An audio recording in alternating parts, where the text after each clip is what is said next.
put the sugar that even I missed it. And I now realize that made a really good impact because that gave the weight, and I realized that how much weight basically that's going in my body. So that's good.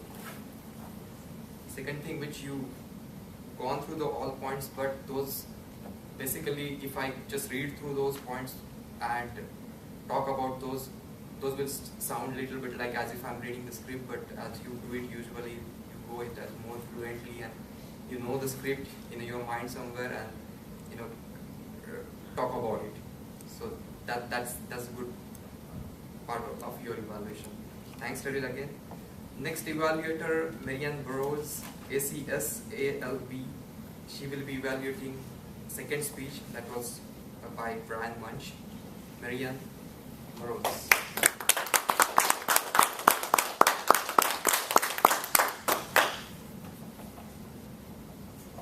Fellow Toastmasters and to our guest today, Bryan Munch, especially Bryan Munch, yes.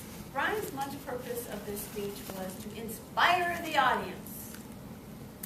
I thought a lot of the things in Bryan's speech were done very nicely. He used the front of the room quite nicely. He always has a very easy to listen to voice. He's very confident up here. And today I learned why he was so confident. He's in front of people performing since he was a young person. I just never connected those dots till today.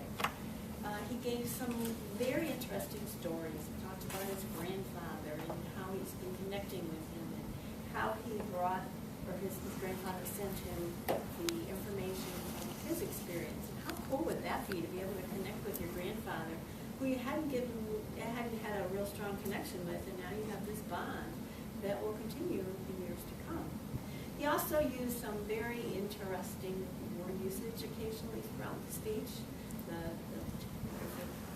How I wrote it down here, the dollar words versus the 50-cent words, I like that, and the treasure trove of material he got from his grandfather. But since this speech was actually supposed to be a speech on inspiring your audience, I felt it was a little weak in that. There was good positive information. We learned a lot about you. Again, you did have positive, vivid stories that we could relate to you with. But as far as really inspiring, really knocking it out, I think you could have stepped that up a bit. I know in the past you've given speeches and you've been right on. It seemed as though you weren't quite as prepared with this speech. Maybe you should have given it another week. Let's see.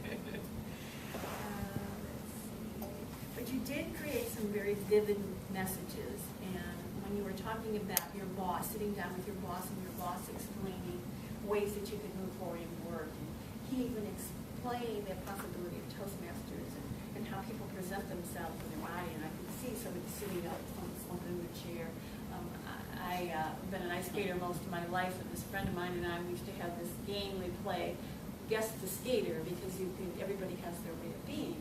And certainly with Toastmasters, you do begin to learn body posture, how do I look up here, how do I present myself, and so on.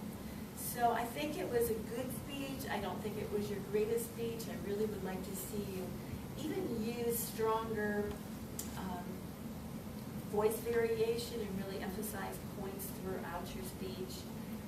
But I definitely look forward to more speeches because you do have a lot of creativity in your speaking. And even though this one was just a little bit short of what I think your potential is, I definitely know you're moving forward. And congratulations on your 8th speech.